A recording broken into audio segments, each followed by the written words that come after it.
The Bible is written by men, not God. That's a really interesting question. Give me like 60 seconds and I got you. We can talk about it. Go ahead, because physical men wrote the Bible. There's no reason to believe a God is behind it. So as a Christian, we believe, and the Bible tells us, that it is God inspired and God breathed. What that means is that while men physically wrote it, God was the one ultimately behind the entire thing. How so? For starters, it goes against man's desires. If men just wrote what they wanted to, it would literally come out in the writing. Yet the entire Bible goes against the desires of man. It tells you to live in a way that is unnatural to the way we would typically want to live if left to our own devices. Okay, but that's just one thing.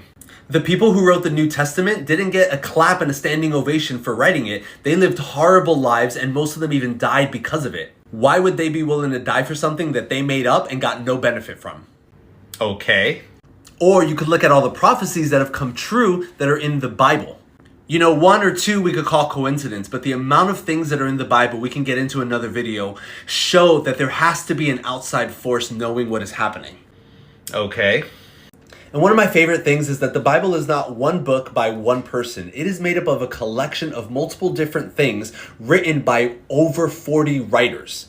Which means, in most cases, these people never met, these people didn't live in the same city at times, they didn't live in the same time frame, yet somehow they're supposed to magically agree on the exact same topics.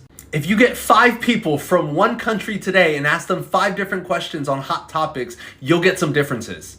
Yet, even though these people never met and had distinct differences in how they lived, they had one general thought and idea about God and never wavered. So even though men physically wrote it, there's so much proof that shows God had to be behind it. Now you're getting it.